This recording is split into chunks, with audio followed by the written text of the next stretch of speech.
मेरे प्यारे सभी विद्यार्थियों को सुप्रभातम। चैप्टर नंबर 11 चल रहा है अपना किरण प्रकाश की। ठीक है, और इस चैप्टर में अपन पढ़ रहे हैं परावर्तन। कल अपन ने पढ़ा था अपवर्तन। ठीक है, प्रकाश का अपवर्तन किस प्रकार से होता है। नेक्स्ट अपना जो टॉपिक है ये भी काफी महत्वपूर्ण है, पूर्ण आंतरिक परावर्तन। पूर्ण आंतरिक परावर्तन। देखो, कुछ नाम से भी पता चल रहा है कि परावर्तन है वो पूर्ण आंतरिक हो रहा है, कंप्लीटली उसका परावर्तन हो जाएगा। तो ये अपवर्तन से ही संबंधित है। देखो, कल अपने पढ़ा था कि जब प्रकाश किरण विरल से सघन में जाती है तो अभिलंब की ओर झुकती है, और जब सघन से विरल में जाती है, सघन से विरल माध्यम में प्रवेश करती है तो अभिलंब से दूर हटती है। ठीक है, तो इस कंडीशन में जो एंगल आर है वो एंगल आई से क्या होगा, ज्यादा होगा। क्लियर है। इनसे अपवर्तन कोण का मान आपतन कोण से क्या होता है, अधिक होता है। और यदि इस आपतन कोण का मान आप बढ़ाओ, देखो ऐसे मैं एक डायग्राम बनाता हूं यहाँ पे। ये है सघन से विरल में, ये हो गया सघन और ये हो गया विरल। ये है अभिलंब, और इस अभिलंब से प्रकाश किरण आपतित हो रही है। ठीक है, और ये एंगल आई। तो जब सघन से विरल में जाएगी तो विरल में अभिलंब से दूर हटेगी, मीन्स ऐसे जाएगी। तो ये एंगल आर का मान आप इजीली देख सकते हो, आई से क्या होता है, ज्यादा होता है। क्लियर है। अब अगर इसमें आई को बढ़ाऊं, इसको मैं देखो इधर की तरफ नीचे की तरफ लाऊं तो आर का मान और बढ़ेगा, आर के मान में वृद्धि होगी, अपवर्तन कोण में वृद्धि होगी। और अगर आप इसको बढ़ाते जाएं तो एक मान ऐसा प्राप्त होगा आपतन का, जिसपे ये वाली जो अपवर्तित किरण है ये इस सतह के समांतर हो जाती है, इसके अनुदिश हो जाती है। अर्थात इस आपतन कोण पर आर का मान कितना हो जाता है, 90 डिग्री। ये यहां आ जाएगी तो बिल्कुल क्या हो जाएगा, इसका 90 डिग्री मान हो जाएगा। ठीक है, और 90 हो गया तो जिस आपतन कोण पर अपवर्तन कोण का मान 90 डिग्री हो जाता है, या फिर आपतन कोण का वह विशिष्ट मान जिस पर अपवर्तित किरण दोनों माध्यमों को पृथक करने वाली सतह के अनुदिश सतह के समांतर गतिशील होती है, उस आपतन कोण को क्रांतिक कोण कहते हैं, जिसे आई सी या थीटा सी से व्यक्त करते हैं। क्लियर है। तो क्रांतिक कोण समझ में आया। अब अगर इस आपतन कोण का मान, क्रांतिक कोण पता चल गया, अगर इससे भी और ज्यादा आप बढ़ाओ तो फिर क्या होगा, तो फिर ये वाली जो अपवर्तित किरण है ये इससे ऊपर चली जाएगी, मीन्स वापस उसी माध्यम में क्या हो जाती है, लौट जाती है, या फिर मैं कहूं कि उसी माध्यम में पूर्णतः परावर्तित हो जाती है। क्लियर है। तो यहां से क्या डेफिनेशन बनी कि जब आपतन कोण का मान क्रांतिक कोण से और अधिक बढ़ाया जाता है तो अपवर्तित किरण पुनः या वापस सघन माध्यम में पूर्णतः परावर्तित हो जाती है। प्रकाश की इसी घटना को क्या कहते हैं, प्रकाश का पूर्ण आंतरिक परावर्तन। ठीक है, क्योंकि सिंपली अपने पढ़ा हुआ है कि जब कोई प्रकाश किरण आपतित होती है तो इसका कुछ भाग परावर्तित और कुछ भाग अपवर्तित होता है। लेकिन जब आप इसको बढ़ाते जाते हैं तो क्रांतिक कोण से और मान अगर आप इसका बढ़ाएं तो ये वाली अपवर्तित किरण भी इसी माध्यम में लौट जाती है, मीन्स सभी किरणें वापस उसी माध्यम में हो जाती हैं। तो कंप्लीट जितनी किरण की तीव्रता, आपतित किरण की तीव्रता थी, उतनी ही परावर्तित इस अपवर्तित किरण की और जो तीव्रता है वो शेष रह जाती है। मीन्स यहाँ पे उसका क्या हो जाता है, पूर्ण आंतरिक परावर्तन। तो पूर्ण आंतरिक परावर्तन में कभी भी आपके पास तीव्रता का ह्रास नहीं होता, तीव्रता की हानि नहीं होती। जितनी तीव्रता आपतित किरण की होती है उतनी तीव्रता किसकी होगी, अपवर्तित किरण की होती है। क्लियर है। यहां पे अगर इसको डायग्राम से डिनोट करें तो मैं यहां से डायग्राम से डिनोट कर रहा हूं। ये एक सतह ली है, सभी के लिए कॉमन ले ली मैंने। तो यहाँ पे देखो, ये आपके पास में विरल माध्यम, ठीक है, ये सघन माध्यम। तो सघन से विरल में जा रही है, तो मैं यहां से इस प्रकार से इसको लेता हूं, ये एंगल आई। तो प्रारंभ में जब सामान्य स्थिति होती है तब ये वाली स्थिति होगी, ठीक है। जब इस आर को आपने बढ़ाया तो सॉरी आई को बढ़ाया तो आर का मान भी बढ़ेगा, और अब एक मान ऐसा प्राप्त होगा, ये अभिलंब है, ठीक है, एक मान ऐसा प्राप्त होगा इस आई का जिस पर ये अपवर्तित किरण इसके अनुदिश हो जाती है, इसके समांतर हो जाती है। इस स्थिति में आर बराबर कितना 90, और इस स्थिति में आई बराबर हो जाएगा थीटा सी। अब इससे भी अगर आप इसको ज्यादा बढ़ाएं तो उस स्थिति में ये अभिलंब है, और इसको और अधिक बढ़ाया आपने इसको एंगल को, जो आई है ये आई ग्रेटर देन किससे है, थीटा सी से, तो ये वाली प्रकाश किरण पूर्ण है उसी माध्यम में लौट जाती है। ये वाला एंगल आपको मिलता है, और यहां इसका क्या हो गया, पूर्ण आंतरिक परावर्तन हो गया। क्या हो गया, पूर्ण आंतरिक परावर्तन। पूर्ण आंतरिक परावर्तन में ना तो प्रकाश का अवशोषण होता है और ना ही इसका पारगमन होता है। इस अर्थात मैं कह सकता हूं कि प्रकाश की जो तीव्रता है वो क्या बनी रहती है, समान बनी रहती है। क्लियर है। एक चीज तो ये, यहाँ पे विरल जो माध्यम है, पहले भी अपन बात कर चुके हैं, विरल माध्यम के रूप में क्या लिया जाता है, विरल माध्यम के रूप में वायु ली जाती है, और सघन के रूप में अपन कांच ले सकते हैं या पानी ले सकते हैं, ठीक है। तो स्नेल का नियम पढ़ा था कल। स्नेल के नियमानुसार क्या था, आपतन कोण की ज्या व अपवर्तन कोण की ज्या का अनुपात नियतांक होता है, अर्थात sine i upon sine r is equal to mu two upon mu one is equal to mu two one. तो वहां से एक फॉर्म ये भी लिखी थी, mu one sine i is equal to mu two sine r, लिखी थी क्या। म्यू वन पहला माध्यम जिससे प्रकाश किरण जा रही है, जिसमें आपतित हो रही है, तो म्यू वन बराबर कोई भी माध्यम लिया आपने, ठीक है। और म्यू टू यहाँ पे अपन हवा ले रहे हैं, और हवा के लिए जो मान होता है वो लगभग अपवर्तनांक का मान 1 होता है, ठीक है। अब स्थिति अपन स्पेशल ले रहे हैं कि जब आई है, वो आई आपके पास में क्या होगा, आई ये वाला कोण ये किसके इक्वल होगा, ये होगा थीटा से, मीन्स आपतन कोण के। तो उस कंडीशन में आर का मान कितना हो जाएगा 90। आर का मान 90 हुआ, सारे मान यहां रखे।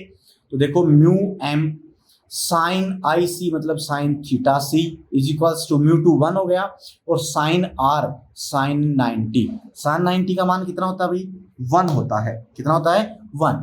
तो यहां से म्यू एम बराबर mu m into sine theta c is equals to 1, और mu m is equals to 1 upon sine theta c, ये बचता है। और ये रिलेशन होता है माध्यम के अपवर्तनांक और क्रांतिक कोण में, और यहां से आपके पास न्यूमेरिकल क्वेश्चन आप सोल्व कर सकते हैं जब न्यूमेरिकल क्वेश्चन में इसकी जरूरत पड़ेगी। क्लियर है। तो ये काफी महत्वपूर्ण है, इसको आप ध्यान रखेंगे। क्लियर। कुछ एग्जाम्पल्स अपन बता सकते हैं कि अपवर्तनांक कितना होता है और उसके लिए क्रांतिक कोण कितना होता है।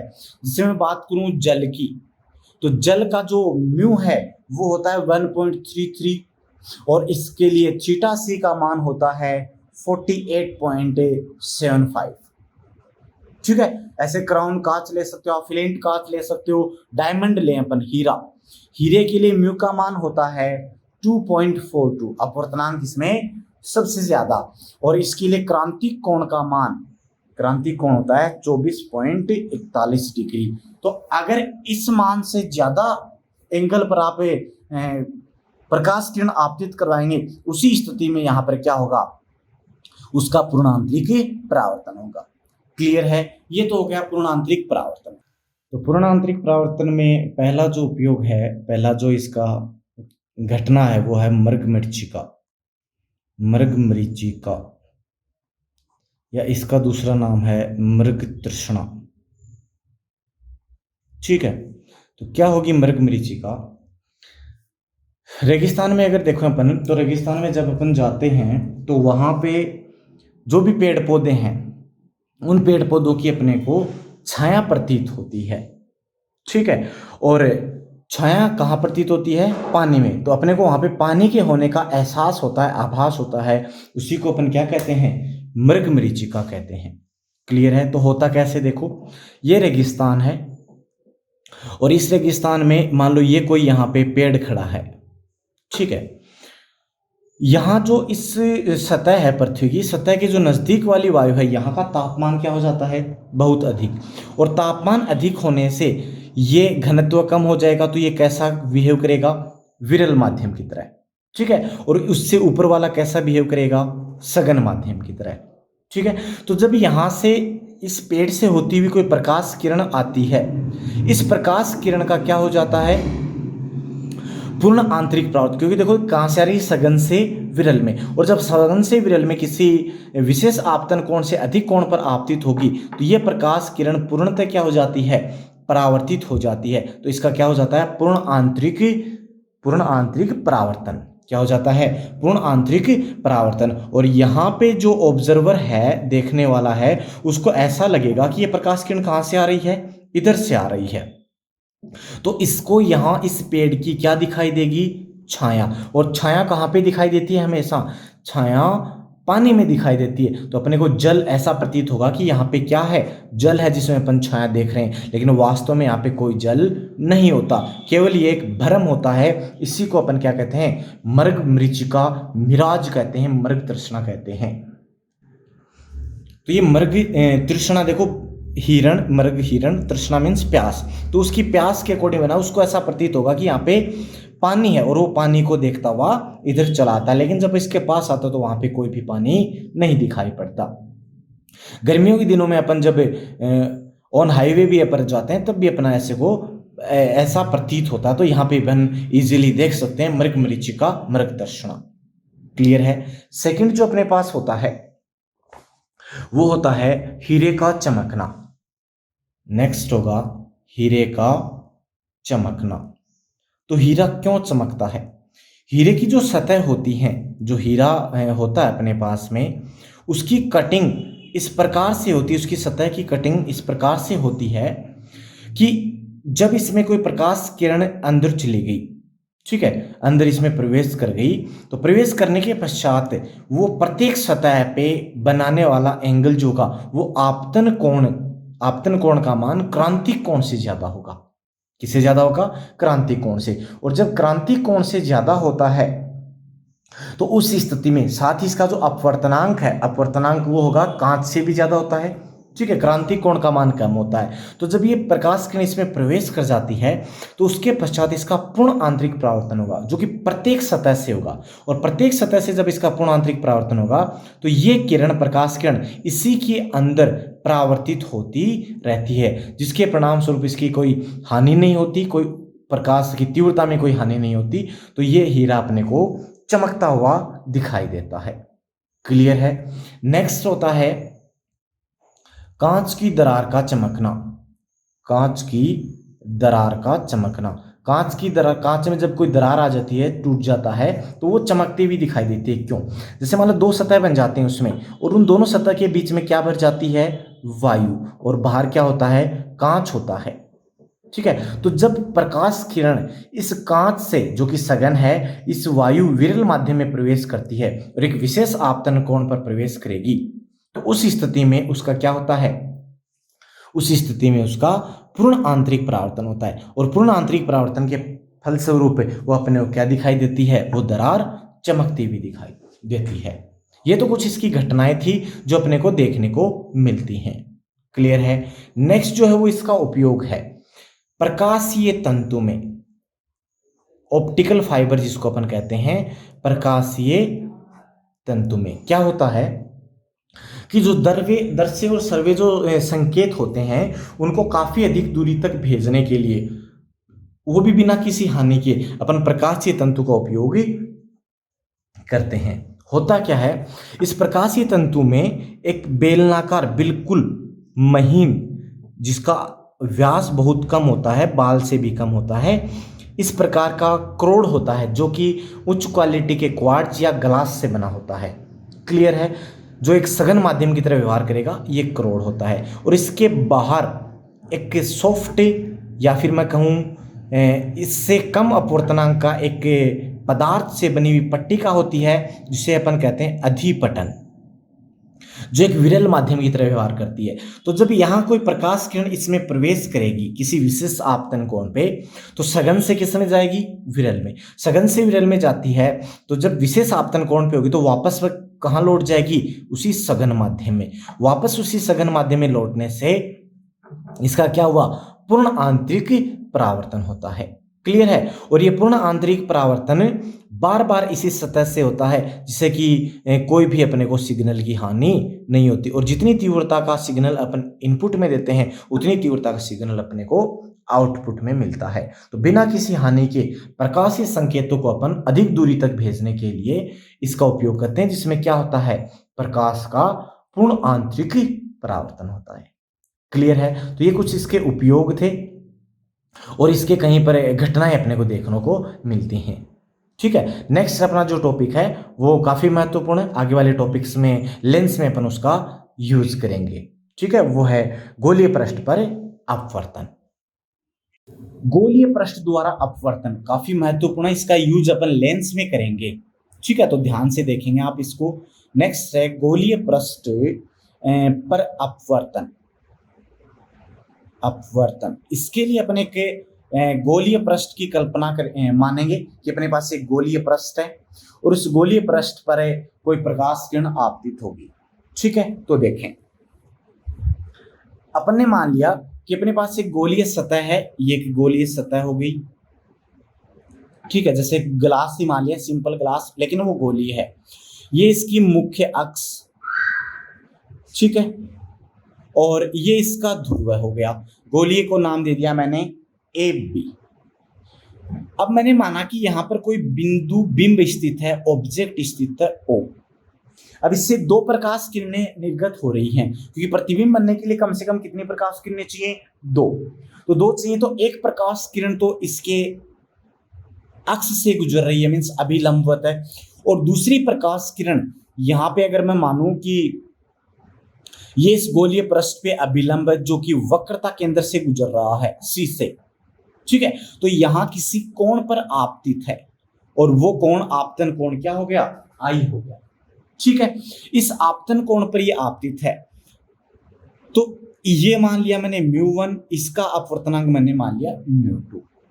ये μ2 का मान रहे हैं, ऐसे μ2 ग्रेटर देन क्या है? μ1 है। अपवर्तनांक ज्यादा है, तो अपवर्तनांक ज्यादा तो सघन माध्यम में प्रकाश किरण अभिलंब की ओर झुकती है, तो ये प्रकाश किरण अभिलंब की ओर झुकेगी, और ये जो अभिलंबवत आपतित है, अभिलंबवत ही अपवर्तित हो जाती है, और दोनों अपवर्तित किरणें किसी एक बिंदु पर जाकर टकराती हैं, मिलती हैं, जिस पर इस बिंब की क्या बनेगा? प्रतिबिंब इमेज बनती है आई, जिसको मैंने क्या नाम दिया है? आई। तो ये अभिलंब से एक एंगल ड्रॉ करेगा, आर एंगल ड्रॉ करेगा। क्लियर है? इतना समझ में आया? ओके, यहाँ पे कुछ एंगल्स अपन मान रहे हैं कि जो अभिलंब है, अभिलंब जो किरण है, ये आपतित किरण के साथ में अल्फा एंगल ड्रॉ कर रही है। ठीक है, और जो अभिलंब वो वक्रता केंद्र पर बीटा एंगल ड्रॉ कर रहा है, और जो अपवर्तित किरण है वो कितना? गामा एंगल ड्रॉ कर रही है। क्लियर है? तो इस स्थिति में यहां पे एक चीज अपन और मान के चलें कि जो कोण है, कौन कौन से? अल्फा, बीटा और गामा, वो क्या है? अत्यल्प हैं। ये अत्यल्प कब होंगे? जब ये बिंदु, इस बिंदु को मैं नाम दे देता हूं ए बी सी डी, नाम दे दिया इसको। ये डी बिंदु जो है, ये इस पी ध्रुव के बिल्कुल नजदीक हो, बिल्कुल निकट हो। तो जब मैं इसको बिल्कुल निकट लाऊंगा तो अल्फा क्या हो जाएगा? कम।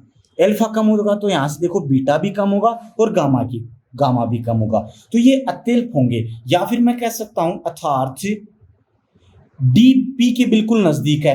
जब बिल्कुल नजदीक है तो ये वाली दूरी जो वक्री है, उसको अपने वक्री ना मानकर क्या मानेंगे? सीधी रेखा के रूप में। किसे मानेंगे? सीधी रेखा के रूप में। और जब इसको सीधी रेखा मानोगे तो उस स्थिति में एक यहाँ पे त्रिभुज का निर्माण हो जाएगा। कौन सा? ODP। कौन सा त्रिभुज बनेगा? ODP। और ODP त्रिभुज बनेगा तो इस त्रिभुज में मैं tan अल्फा लिखूंगा। त्रिभुज ODP में tan alpha, tan is equals to क्या होता है? लंब बटे आधार। तो थीटा के सामने लंब, और ये जुड़ा हुआ इससे ये क्या हो जाएगा? आधार।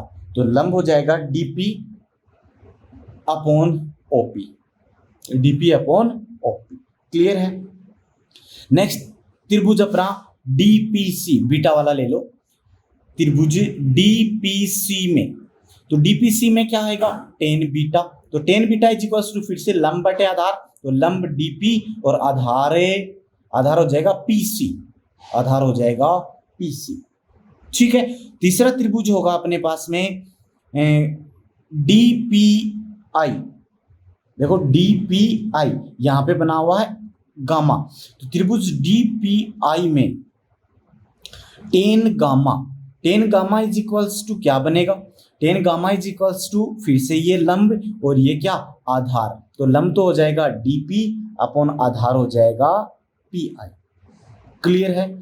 यहाँ पे मैंने लिखा कि अल्फा बीटा गामा अत्यल्प है। जब एंगल थीटा अत्यल्प होता है तो साइन थीटा और टेन थीटा लगभग इक्वल्स टू थीटा होते हैं और कोस थीटा 1 होता है। तो यहाँ पे tan alpha approx equals to alpha, tan beta approx equals to beta और tan gamma approx equals to gamma. तो यहाँ से अल्फा बराबर बना DP upon OP, beta is equals to बना DP अपॉन PC और गामा इज इक्वल्स टू बना DP upon PI। Clear है? ये तो आपके पास में एंगल्स आ गए, एंगल्स की वैल्यू आ गई। अब त्रिभुज ले रहे हैं अपन। देखो त्रिभुज है ODC, इसमें दो आंतरिक कोण है और इन आंतरिक कोणों के सामने देखो इधर क्या है? बाह्य कोण है। ये यही तो रेखा जा रही है। क्लियर है? तो यहां से त्रिभुज कौन सा? ODC में, ठीक है, आंतरिक कोणों का योग अपन ने छोटी वाले क्लासों में पढ़ा था। आंतरिक कोणों का योग बाह्य कोण के इक्वल होता है। तो बाह्य कोण कितना है? बाह्य कोण I हो तो आप क्या लिख सकते हो? I is equals to alpha plus beta. ठीक है, तो I is equals to alpha और बीटा का मान रखोगे तो DP upon OP plus DP upon PC, समीकरण नंबर 1। क्लियर है? सेम इसी प्रकार से एक त्रिभुज है DIC। देखो इसमें दो आंतरिक कोण है R और गामा और इधर बाह्य कोण कौन है? बीटा। ठीक है, तो त्रिभुज DCI में बाह्य कोण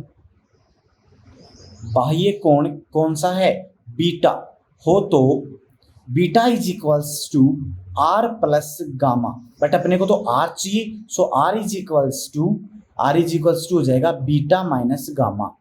ठीक है, तो R is equals to beta का मान रखा DP अपॉन OP और माइनस में गामा का मान रखा, तो गामा ये रहा DP अपॉन PI, समीकरण नंबर 2। I मिल गया, R मिल गया। ठीक है, पहले आपतन हो रहा है μ1 अपवर्तनांक में और अपवर्तन हो रहा है μ2 में, तो स्नेल का नियम यूज करें। तो स्नेल का नियम क्या होता है अपने पास? μ1 sine I is equals to μ2 sine R। क्लियर है? और अभी बताया था कि अत्यल्प होते हैं, क्योंकि जब अल्फा बीटा और गामा अत्यल्प हैं तो उस स्थिति में I व R भी अत्यल्प होंगे, और जब I व R भी अत्यल्प होंगे तो जो साइन है, sine I approx equals to I के और sine R approx equals to R के। ठीक है, तो बनेगा μ1 I is equals to μ2 R। μ1 का मान रखा, I का मान रखा, तो I का मान कहां से? इस समीकरण से DP upon OP plus DP upon PC और R का मान DP upon OP minus DP upon PI। ठीक है, मान रखो आप, तो मान रखोगे तो आपको क्या मिलेगा?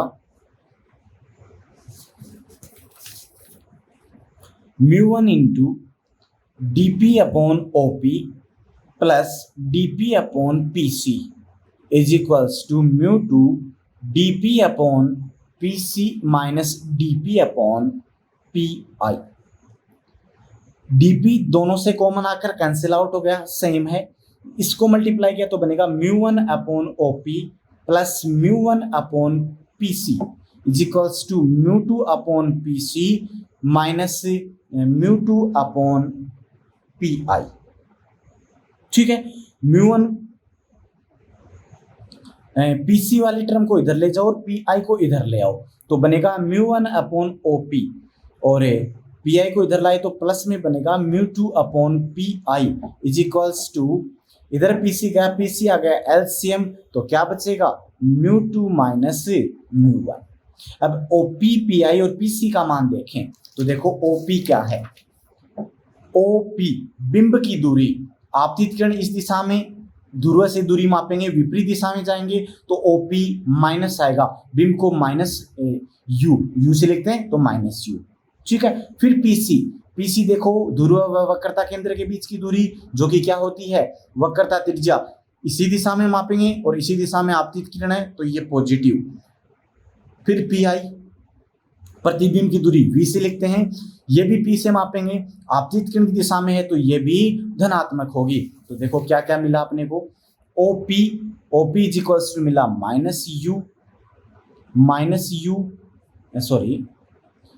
OP इज इक्वल्स टू मिला माइनस का u और PC मिला प्लस का r।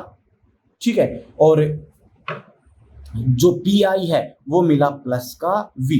सारे मान रखें, यहाँ पे सारे मान रखेंगे तो क्या मिलेगा mu one upon minus u plus mu two upon plus V is equals to mu two minus mu one upon R। और यहाँ से इसको रीअरेंज करके लिखें तो mu two upon V minus mu one upon U is equals to mu two minus mu one upon R। ये समीकरण मिलती है जो कि सभी प्रकार के वक्रीय पृष्ठों के लिए वैलिड होगी, काफी महत्वपूर्ण है, आगे लेंस में अपने पास यूज होगी। ठीक है, तो देखो दूसरे का अपवर्तनांक अपोन में प्रतिबिंब, जहां पे प्रतिबिंब बना है उसका अपवर्तनांक बटे प्रतिबिंब की दूरी माइनस बिंब का अपवर्तनांक वाले माध्यम का अपवर्तनांक बटे बिंब की दूरी इज इक्वल्स टू फिर म्यू2 माइनस म्यू1 अपॉन वक्रता त्रिज्या। क्लियर है, तो ये आपका दर्पण वाला पोर्शन जो था इस चैप्टर का वो कंप्लीट हो चुका है। नेक्स्ट अपन लेंस स्टार्ट करेंगे, तो इस दर्पण वाले पोर्शन को आप ध्यान से पढ़ें, ध्यान से समझें, और अगर वीडियो पसंद आता है तो उसे आप लाइक करें, शेयर करें और चैनल को सब्सक्राइब करें। ओके, धन्यवाद।